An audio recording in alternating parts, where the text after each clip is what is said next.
आखिर क्यों रची शकुनी कुरुवंश को ध्वस्त करने की साजिश। कुछ लोग शकुनी को कौरव का हित चाहने वाला मानते हैं, परंतु वह शकुनी ही था जिसने दोनों पक्षों को महाभारत के युद्ध में मरने के लिए झोंका था। वह शकुनी ही था जिसने कुरुवंश के विनाश की शपथ ली थी। वह शकुनी ही था जिसने पांडवों और कौरवों दोनों के ही साथ विश्वासघात किया। महाभारत युद्ध के लिए कई पात्रों को जिम्मेदार माना जाता है, परंतु अधिकतर लोग कौरवों के मामा शकुनी को इस भयानक युद्ध के लिए उत्तरदायी मानते हैं। यह तो हम सभी जानते हैं कि मामा शकुनी बहुत ही बड़ा षड्यंत्रकारी, क्रूर, कुटिल बुद्धि और चौसर खेलने में माहिर था। शास्त्रों की माने तो महाभारत काल में चौसर यानी द्यूत क्रीड़ा में शकुनी को कोई भी नहीं हरा सकता था। धर्म ग्रंथों में वर्णित एक कथा के अनुसार शकुनी और उसका परिवार गांधारी से बहुत ज्यादा प्रेम करता था। वह उसे दुनिया की सारी खुशियां देना चाहता था। गांधारी शिव जी की भक्त भी थी। उनकी साधना से प्रसन्न होकर भगवान शिव ने उन्हें 100 पुत्र का वरदान दिया था। इस बात का पता चलते ही भीष्म पितामह ने नेत्रहीन धृतराष्ट्र के लिए राजा सुबल से गांधारी का हाथ मांग लिया, परंतु शकुनी इस बात से क्रोधित हो गया। उसने अपने पिता से गांधारी का विवाह धृतराष्ट्र से न करने की मांग की, किंतु भीष्म पितामह के बल से डरकर राजा सुबल अपनी पुत्री गांधारी का विवाह अंधे धृतराष्ट्र से करने को तैयार हो गए, जिसके बाद शकुनी ने मन ही मन कुरुवंश से इसका बदला लेने की ठान ली। मामा शकुनी कुरुवंश के विनाश करने का एक और भी कारण था। पौराणिक कथा के अनुसार धृतराष्ट्र से पहले गांधारी का विवाह एक बकरे से हुआ था। दरअसल जब राजा सुबल ने पंडितों की सलाह पर गांधारी का विवाह सबसे पहले एक बकरे से करवा दिया, ताकि बकरे की मृत्यु के बाद उसका दंश खत्म हो जाएगा और बाद में गांधारी का विवाह किसी राजा से करवा देंगे। फिर कुछ समय बाद गांधारी का विवाह धृतराष्ट्र से हो गया। उधर विवाह के कुछ दिनों बाद जब धृतराष्ट्र को इस घटना के बारे में पता चला, तो उन्हें लगा कि गांधार नरेश ने धोखे से एक विधवा का विवाह मेरे साथ करा दिया है, जिसके बाद धृतराष्ट्र ने राजा सुबल, उनकी पत्नी और उनके पुत्रों को बंदी गृहों में डाल दिया।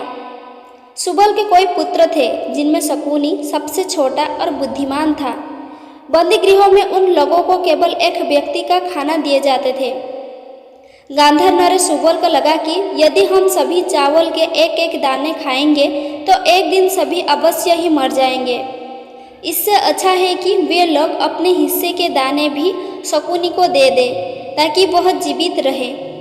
जब सभी जेल में थे तब उनके पिता ने शकुनी को चौसर में रुचि देखते हुए और मरने से पहले उससे कहा कि तुम मेरे मरने के बाद मेरी हड्डियों से पासा बनाना। इसमें मेरा दर्द और आक्रोश होगा जो तुम्हें चौसर में कभी नहीं हारने देगा। ये पासे हमेशा तुम्हारी आज्ञा मानेंगे। अपने पिता की मृत्यु के बाद शकुनी ने उनकी कुछ हड्डियां अपने पास रख ली थी।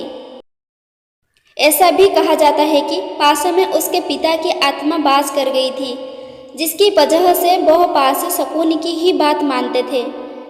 राजा सुबल के आखिरी दिनों में धृतराष्ट्र ने उसकी अंतिम इच्छा पूछी तो उसने अपने पुत्र शकुनी को आज़ाद करने को कहा, जिसके उपरांत शकुनी आज़ाद हो गया। बंदी गृहों से बाहर आने के बाद शकुनी अपने लक्ष्य को भूल न जाए, इसलिए उसने खुद ही अपने एक पैर तोड़ लिया था। इसी वजह से शकुनी लंगड़ा कर चलता था।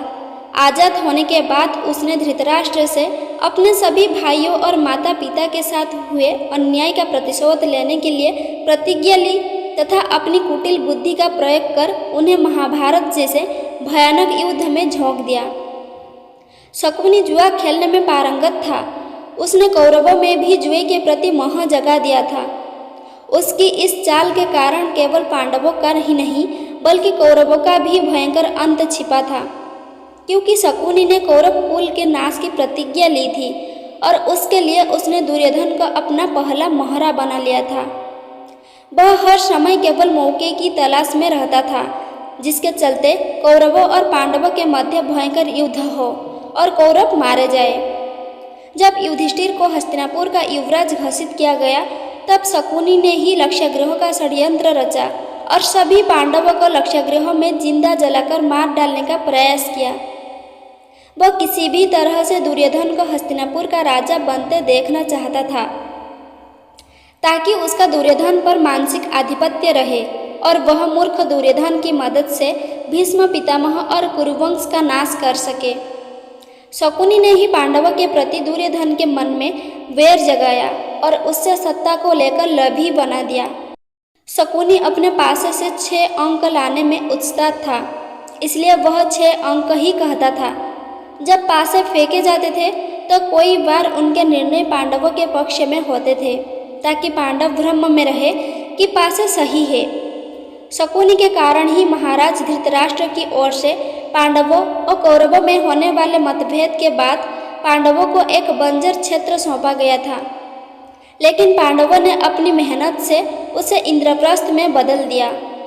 युधिष्ठिर द्वारा किए गए राजसूय यज्ञ के समय दुर्योधन को यह नगरी देखने का मौका मिला।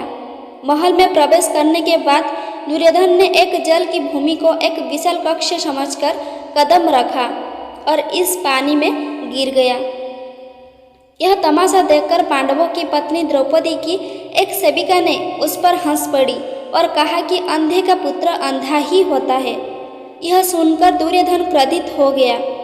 दुर्योधन के मन में चल रही बदले की इस भावना को शकुनी ने बढ़ावा दे दिया और इसी का फायदा उठाते हुए उसने पासों का खेल चौसर खेलने की योजना बनाई।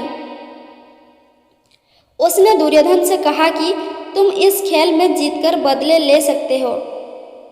खेल के जरिए पांडवों को हराने के लिए शकुनी ने बड़े प्रेम भाव से सभी पांडुपुत्रों को आमंत्रित किया और फिर शुरू हुआ दुर्योधन व युधिष्ठिर के बीच चौसर खेलने का खेल।